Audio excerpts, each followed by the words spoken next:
اللهم صل على سيدنا محمد اللهم صل على سيدنا محمد.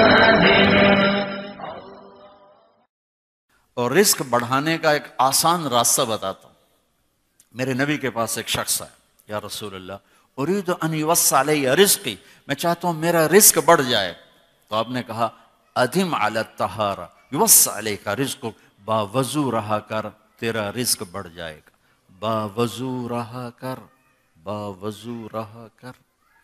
کئی خواتین کا بھی فون آتے ہیں، مرد بھی پوچھے، غصہ بہت آتا ہے، کوئی وظیفہ بتائیں. میں نے کہا وظیفہ کوئی نہیں، باوضو رہو. چونکہ غصہ آگ ہے اور آگ کو پانی بجھاتا ہے، اس لیے میرے نبی نے فرمایا غصہ آئے وضو کرو، پانی پیو، کھڑے ہو بیٹھ جاؤ، بیٹھو لیٹ جاؤ، تو تم باوضو رہو، تمہارا غصہ نیچے چلا جائے. ختم تو ہو نہیں سکتا لیکن نیچے چلا جائے گا، قابو میں آ جائے گا. کہ باوضو رہنا گویا ہر وقت اپنے آپ کو پانی میں رکھنا ہے. تو میرے بھائی بہنوں، میرے نبی کے خوبصورت اخلاق وہ ہیں جو اس وقت امت میں سب سے زیادہ ضرورت ہے، جس کی سب سے زیادہ ضرورت ہے. چونکہ اجتماعی زندگی جو بنتی ہے وہ اچھے اخلاق سے بنتی ہے. کسی کا بھی گھر ہے، ماحول ہے، مسجد ہے، امت ہے، علاقہ ہے، جب تک نبی والے اخلاق نہیں ہوں گے ہم امت نہیں بن سکتے. نماز ہماری فاؤنڈیشن بناتی ہے، روزہ حج زکوٰۃ ہماری بنیاد بناتے ہیں، لیکن جو چیز گھر بنائے گی وہ اخلاق ہوں گے. اور جہاں رشتہ طاقتور ہوگا وہیں اخلاق کی زیادہ ضرورت ہوگی. اور سارے اخلاق تو بہت زیادہ ہیں. دو باتیں کہہ دیتا ہوں، دو بات، صرف دو باتوں میں ساری چیزیں.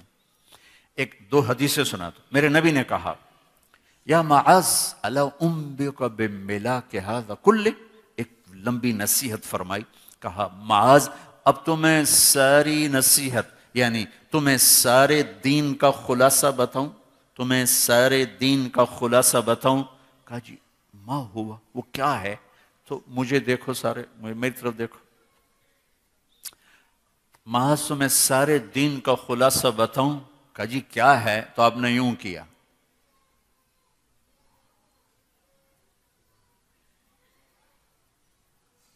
دیکھو یہ نہیں فرمایا کہ زبان پہ قابو رکھو، کر کے دکھایا.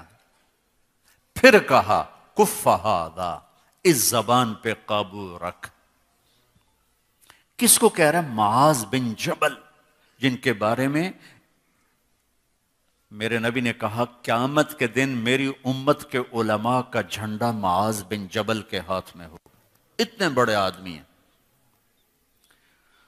اور 4 سال پہلے میں اردن گیا تو ان کی قبر پہ حاضری دی اور دعائے اپنا فاتحہ کے لیے میں مزار میں داخل ہوں. سارے مزار میں خوشبو تھی.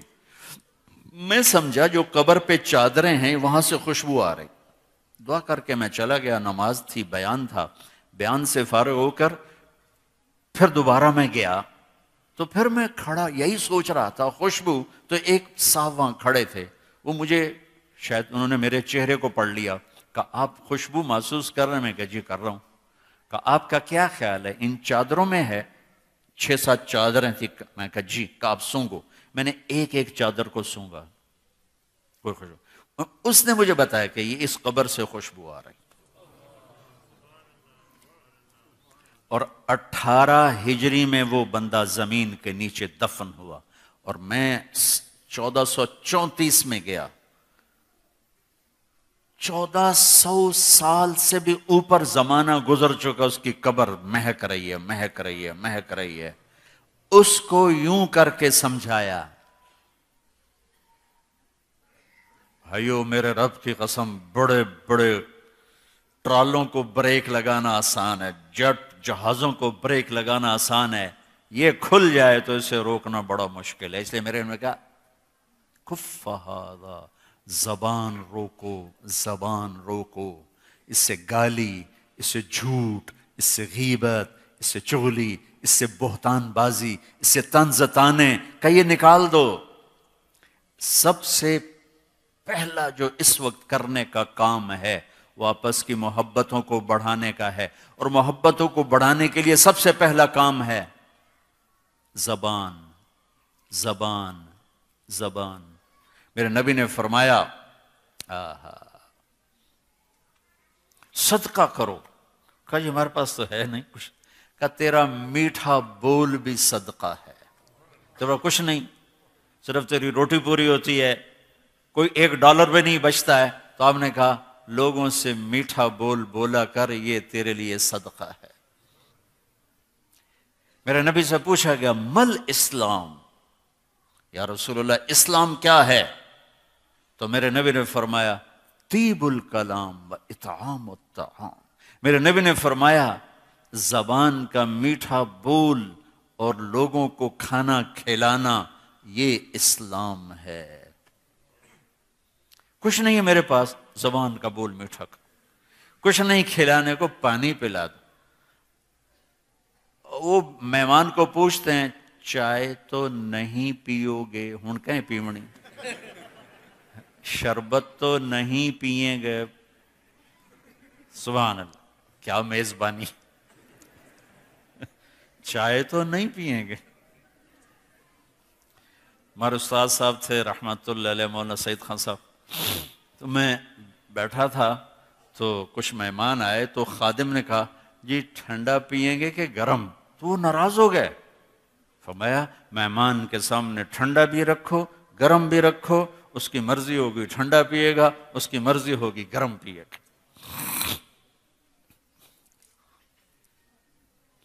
تو بھائیوں بہنوں، زبان کے بول پہ قابو پانا، زبان کو یہاں رشتہ ہے، ماں باپ سامنے ہیں، زبان اور قابو۔ تو ایک اور اہم بات بتا رہا ہوں، سب سے پہلا رشتہ، سب سے اہم رشتہ، سب سے بنیادی رشتہ وہ خامند اور بیوی ہے، وہ خامند اور بیوی ہے، وہ خامند اور بیوی ہے۔ اللہ نے پہلا رشتہ جو قائم کیا آدم اور حوا میں، وہ خامند اور بیوی تھا۔ ماں باپ بعد میں بنے، دادا دادی بعد میں بنے، ساس سسر بعد میں بنے، پہلا رشتہ خامند اور بیوی ہے، اور آخری رشتہ بھی خامند اور بیوی ہے کہ جنت میں ہر مرد اپنی بیوی کے ساتھ اور ہر عورت اپنے خامند کے ساتھ زندگی گزار رہی ہے، سارے رشتے بیچ میں سے نکل جاتے ہیں۔ اور یہاں تو اگر اللہ زندگی دے دے تو ماں پیو کل نہیں ہوندن، دو میں بیٹھے ہوندن بیچارے۔ اور ہمارے پاکستان کا بھی اب یہی حال ہو رہا ہے، اور یہ کم بچے خوشحال گھرانہ نہیں، کم بچے خوشحال گھرانہ۔ تو میں کہا کرتا ہوں نیک بچے خوشحال گھرانہ، کم زیادہ کی بات نہیں، اولاد نیک ہو تو کم بھی نعمت ہے، زیادہ بھی نعمت ہے۔ ہماری ایک شاخ ہے جس میں عورتوں کی اولاد یا تو ہوتی نہیں یا بہت کم ہوتی، بانجھ۔ تو میری ایک چاچی اس خاندان میں سے تھی، اس کے بچے ہی 2 ہوئے، ایک بیٹا ایک بیٹی، 1 ایکڑ میں گھر، 1 ایکڑ میں گھر، ٹھیک، بیٹے کی بھی شادی ہوگی، بیٹی کی بھی شادی ہوگی۔ اب میری چاچی کیا کہے، شالا کسے دے 2 نہ ہوں، شالا کسے دے 2 نہ ہوں، اللہ کہہ رہے کسی کے 2 نہ ہوں۔ بیٹے کو بیگم لے گئی، بیٹی کو خامد لے گیا، او کلی ڈو کر دی بیٹی، شالا کسے دے 2 نہ ہوں، شالا کسے دے 2 نہ ہوں، اللہ کہہ رہے کسی کے 2 نہ ہوں۔ جہاں رشتہ گہرا ہوتا ہے وہاں زبان کا بول احتیاط کا تقاضا کرتا ہے۔ سب سے اہم رشتہ ہے، اللہ نے کسی رشتے کو یہ نہیں کہا کہ یہ میری نشانی ہے، صرف ایک رشتے کو اللہ نے کہا یہ میری نشانی ہے، وہ خامد اور بیوی ہے۔ تمہیں اولاد دی، اللہ کہتا ہے میری نشانی، تمہیں ماں باپ دیے، اللہ کہتا ہے میری نشانی، ایسے نہیں، صرف ایک رشتہ، من آیاتہ، من آیاتہ، میری بہت بڑی نشانی ہے، ان خلق لکم من انفسکم ازواجا لتسکنوا الیہا، میری بہت بڑی نشانی ہے کہ میں نے تمہیں خامند اور بیوی کے رشتے میں جوڑا۔ یہاں زبان کا بول بہت احتیاط کو چاہتا، بہت احتیاط، چونکہ گھر جب بنتا ہے تو معاشرہ بنتا ہے، اور گھروں کو جس چیز نے توڑا یہ زبان ہے، قوم کو جس چیز نے توڑا یہ زبان ہے، معاشرے کو جس چیز نے توڑا وہ یہ زبان ہے۔